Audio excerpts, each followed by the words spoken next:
안녕하세요. 맥킨의 지혜투자클럽입니다. HLB 이영기 서울대 교수의 이제 인터뷰에서 유한양행의 이제 제2 렐라자 관련되어서 기대되는 K바이오 인터뷰 기사에 HLB 관련되는 언급 부분 한번 살펴봐 드리고요. 오늘 주가는 종가상으로 91,200원에 마감했습니다. 이 부분 한번 살펴보겠습니다. 자, 오후에 이제 나왔던 이제 인터뷰 기사입니다. 보시게 되면 제2 렐라자 유한양행의 이제 렐라자가 FDA 허가 이후에 오늘도 뭐 유한양행이 계속 이제 신고가 흐름들을 보여주고 있기 때문에 후속적으로 지금 이제 K바이오 기업 관련해서 뭐 이 코스닥에서는 알테오젠이 지금 시가총액 1위를 하고 HLB가 4위 정도를 하면서 금리 인하와 더불어서 제약바이오 관련된 어떤 기대감들이 후속적으로 ETF 이제 출시들도 계속 나오면서 관심도는 계속 높아지고 있습니다. 자, 이영기 서울대 교수 같은 경우에 잠깐 한번 살펴보면요. 뭐 언론이라든지 뭐 저서 이렇게 해서 좀 낯이 있는 분입니다. 여기 보시면 가운에 보면 이제 임상 양리학과 이렇게 돼 있잖아요. 서울대학교 병원 본원 진로에서 임상 양리학과 관련되어서 그래서 임상 쪽에 이제 이분 같은 경우가 글로벌 뭐 신약 개발 자문도 하고요. 임상 디자인 쪽에 하고 그다음에 초기 임상 연구 이제 프로젝트 총괄도 뭐 하면서 이제 뭐 몇 년 전에 이제 로제타 엑스점인가요? 거기에 또 이제 자문 관련되는 부분들도 하고 있는 뭐 영문 이름은 뭐 하워드 리로 이렇게 많이 알려져 있는 분입니다. 자, 그래서 이분과의 인터뷰에서 이제 한국경제 그 와우넷 관련되는 부분의 내용인데요. 현재 한국 그 바이오 산업의 현주소를 진단한다. 그만큼 최근에 이제 바이오 관련되는 종목들이 관심이 높기 때문에 이제 이런 부분이 나왔고, 그 다음에 이제 알테오젠의 시가총액 1위의 견조함과 유한양행의 어떤 허가로 하반기 내년도까지 금리 인하의 어떤 수혜감으로 제약바이오 관련되는 이제 관심이 높아졌고, 단순히 그냥 수급적인 이슈가 아니라 바이오 기업들의 어떤 기술이라든지 위상이 과거 대비해서 실질적으로 높여졌는데, 일반적으로 제약바이오 관련되는 부분의 어떤 정보라든지 소통이 쉽지 않기 때문에 실제 이제 현역에 있는 현장에 있는 그 관련 전문가의 어떤 이야기 인터뷰 내용이니까 이 부분들 한번 살펴보면요. 그 11월 달에 이제 11월 5일 있는 미국 대선에서 트럼프든 헤이스든 누가 되든 사실은 제약바이오는 수혜줍니다. 그래서 뭐 생물보안법 관련되는 부분의 이슈뿐만 아니라 약가 인하 관련해서 공화당이든 민주당이든 이제 이 부분에 대해서 특히나 이제 그렇게 된다라고 하면 이 파이프라인 쪽에서 강화를 위해서 이제 라이센스 아웃도 이제 활발해지는 거고요. 그 다음에 이제 그 미국 쪽 관련되는 약물의 허가 관련되는 부분들도 더 많아질 수 있기 때문에 이런 어떤 제도적인 매크로적인 어떤 이제 기대감들도 계속 있는 거고요. 그래서 이제 국내 바이오 기업들의 위상이 과거 대비해서 많이 올라왔다.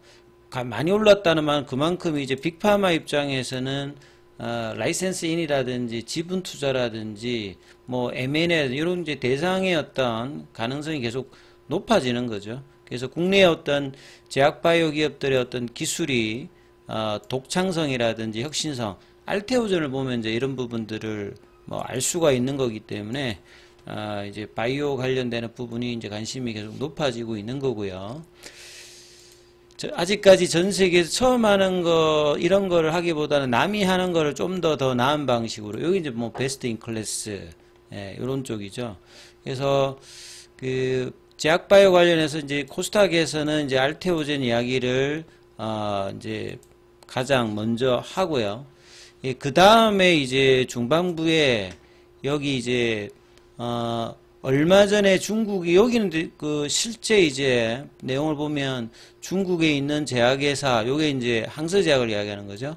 FDA에 신청했다가 생산 관련되는 품질 쟁점이 문제가 되어 가지고 이제 뭐 반려된 FDA는 그러니까 반려라고 하지 않는다는 게, 국내 이제 언론들이 항상 이제 해외하고 좀 차별화되어 있는 건 뭐냐면, 미국에는 제약바이오 관련해서 매출이 안 된다고 해가지고 뭘 하지 않습니다, 사실은.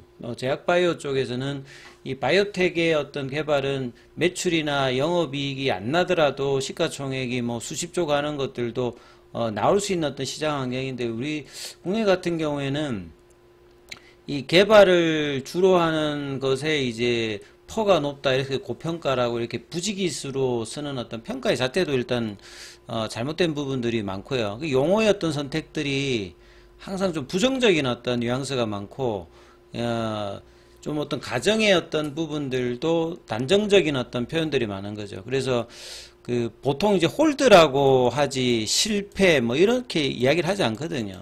그래서 이제 반려 이러라고 이제 하지 않고 그냥 CR 레터라고 이야기를 합니다.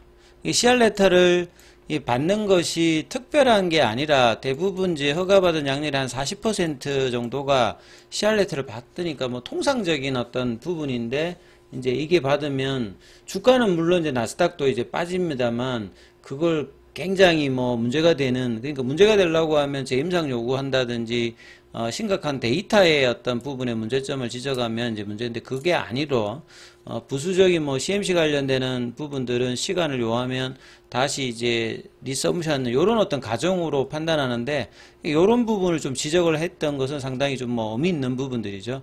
그래서 CRL에 반응하는 그것들을 잘 만들어서 다시 이제 제출을 이제 지난주 한국 시간으로 이제 토요일날 확인을 했잖아요. 그래서 이제 그것도 좀 기대해 볼 필요가 있는데, 왜냐하면 약에 관련되는 부분에 뭐 안전성, 유해성에 문제가 있는 게 아니기 때문에, 그리고 이제 뭐 이 표현을 보면 약간 독특하게 어떤 중요한 정보를 공시하는 방식이 일반적인 어떤 웹사이트나 아니면 공식적 언론을 통해서 하는 것이 아니라, 무슨 유튜브나 소셜미디어를 통하는 방식을 택해서, 그러니까 이거는 이제 진양권 회장이 뭔가 시장하고 소통하는 결정적인 구간에서는 유튜브를 통해 가지고 5월 17일에도 CR레터를 설명한 어떤 소통 방식을 이제 그동안에 쭉 채왔죠. 그래서 이제 이런 부분들의 어떤 부분들, 그래서 이제 오해에 섞였던 부분들을 좀 풀고 좀 긍정적인 어떤 통상적인 이야기들을 실제 이제 필드에 있는 키오피니언 리더가 뭐 이야기를 했다. 그래서 긍정적인 신호도 있고 부정적인 신호도 있지만 좀 기다려봐야 되는데, 왜냐면 이제 가정이니까요. 그래서 리서브션 넣고 난 다음에 한 달 이내에 이 억셉턴스 레터가 어떻게 되는지, 그러니까 이제 뭐 표를 보면 이렇게 되어 있습니다. 이제 리서브미션을 넣고 나면 CDR에서 서브미션 억셉턴스는 해줬잖아요. 그러니까 이제 토요일에 늦게 나왔던 게 제출하고 그걸 확인하는 이제 억셉턴스는 해줬고, 그 다음에 이제 컨펌 클래스 1, 2 요 과정이 남아있는데, 요게 이제 한 달 이내라잖아요. 한 달 이내에 이제 이 부분들이 억셉턴스 레터를 통해서 확인되면 클래스 1이냐 2냐 따라서 이제 다시 이제 리뷰가 되어서 최종적으로 그 클래스 1이면 2개월, 클래스 2면 6개월 정도 되어서 이제 최종 결과가 나오는 요 이제 구간에 뭐 들어가는 이런 부분들이라고 이제 봐야 되겠죠. 그래서 뭐 그 이후의 과정은 어차피 이제 FDA, CDR에서 이제 주관해서 진행하기 때문에 잘 준비해서 이번에도 좀 제출했기 때문에 회사가 이야기하던 짓이 뭐 가장 좀 자신감 있는 표현을 했기 때문에 이제 그 이후에 어떤 시간 과정에서 좀 기다려야 되는 부분이고, 주가 측면에서 보면 이제 차트를 흐름 보면 어제도 그랬고 월요일날 좀 상당히 좀 기대를 했던 부분들이 장중에 어제 97,600원, 오늘도 장중에 이제 어제 음봉의 시가 라인이죠. 92,200원까지 아침에 나왔다가 이 부분을 회복을 못했습니다. 그래서 볼린저 밴드 상단 돌파와 태깅이 이제 본격적인 상승의 구간의 스타트이기 때문에 이 부분들은 작년 이제 11월, 12월 달부터 보시면 뭐 동일한 흐름입니다. 작년에 12월 달. 그러니까 보통 6개월 전에는 움직이기 시작하는데 움직임의 스타트가 거래를 동반해서 양봉을 내죠. 그래서 이전에 어떤 이제 6개월 이상의 박스권을 일주일 만에 그냥 넘겨버립니다. 이때도 거래량이 900만 주죠. 그러니까 패턴 자체가 급격하게 상승할 때는 이제 HLB 같은 경우에는 거래를 동반하면서 급격한 상승들을 만들어내면서 이제 추세를 만들든지 급등을 만들든지 이런 패턴들을 많이 좀 구사하는 부분들이고요. 그리고 이제 올해 1월 달에도 역시 이제 한 달 정도의 어떤 조정을 하고 난 다음에 다시 이제 붙였을 때는 이렇게 거래를 동반하면서 올리는 패턴들을 보였고, 그래서 이제 3월 그 주총 전까지 이제 거의 한 4배 정도의 주가를 올리는 패턴들이 그랬고, 이후에 이제 CR 레터를 받고 난 다음에 그 뭐 저점 대비해 가지고는 45,000원 대비해서 이제 9만원이니까 또 한 100%는 올라온 겁니다.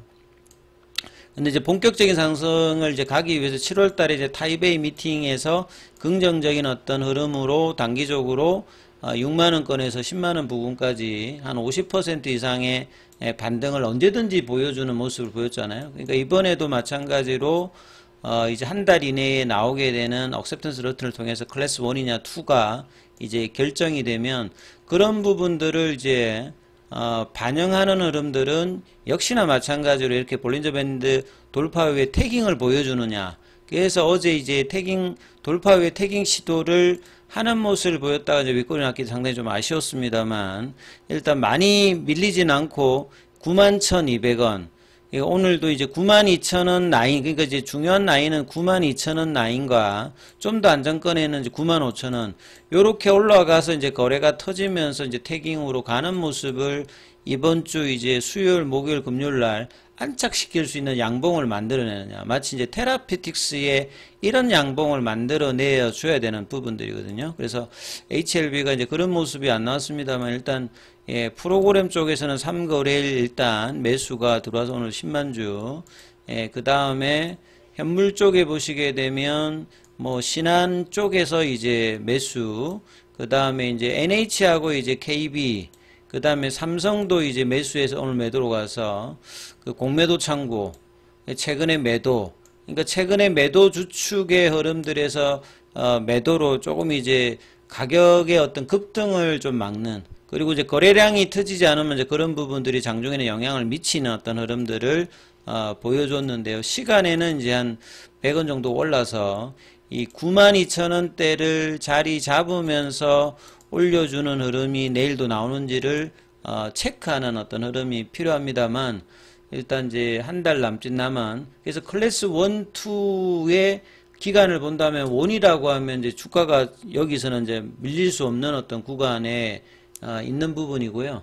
2라고 하더라도 보통 6개월 전부터 움직이기 때문에 뭐 하락보다는 뭐 상방을 이제 어떻게 이제 급격하게 가느냐, 천천히 가느냐, 이런 부분들의 어떤 흐름이 계속 이제 당분간은 다음 달 한 달까지는 뭐 진행될 가능성이 좀 높기 때문에 이 부분 좀 참조하시고 내일 흐름들 살펴보시기 바라겠습니다.